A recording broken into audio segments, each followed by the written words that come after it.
What if Canada became the 51st state of the United States? What would this monumental change mean for Canadian citizens and temporary workers? Would the Canadian dollar vanish into thin air? This is a topic that sparks curiosity and debate. So let's explore the implications of such a monumental change. Buckle up, because this is going to be an interesting ride. Canada become our 51st state. We give them protection. Canada has a strong economy, but it's already closely tied to the US. If Canada became a state, the Canadian dollar would disappear, replaced by the US dollar.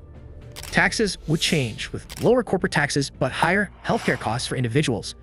Trade agreements would shift, meaning Canada might lose exclusive deals with other countries. However, Canada's massive natural resources, like oil, lumber, and fresh water, would become American assets, making the US even more powerful. What would happen to immigration? The strict US-Canada border would disappear, allowing free movement between states. Millions of Canadians would have access to US jobs without visas, and vice versa. Temporary workers and international students would see major changes in visa requirements. But there's a catch. US immigration policies would now apply to Canada, meaning stricter refugee policies and border security laws. The US already has the world's strongest military, and Canada joining would make it even more powerful. Military bases would expand into Canada's northern regions.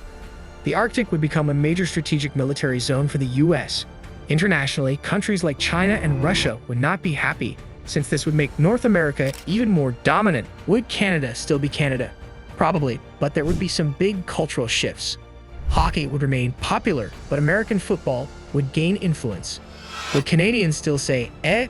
Of course, but accents and slang could slowly blend over time. Fast food chains, sports leagues, and entertainment would be even more Americanized. Goodbye, Tim Hortons. Hello, Dunkin Donuts. But Canada has a strong national identity, so many traditions would likely remain intact. One of the biggest changes would be in the legal system.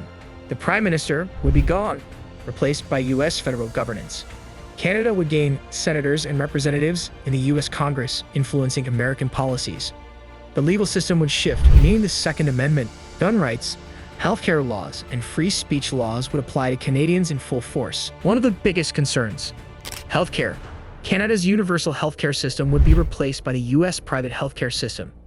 Canadians might face higher medical costs and insurance premiums. Some Canadians could benefit from shorter wait times for procedures, but others might struggle with affordability. Sports would see a shift too.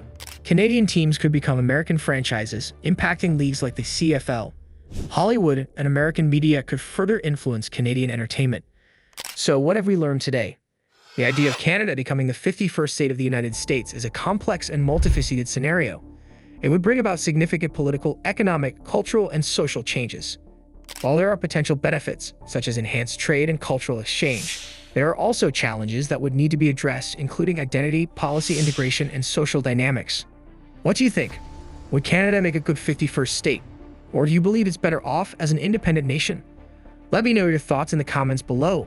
And if you enjoyed this video, don't forget to like, subscribe, and hit that notification bell for more content like this. Thanks for watching, and see you next time.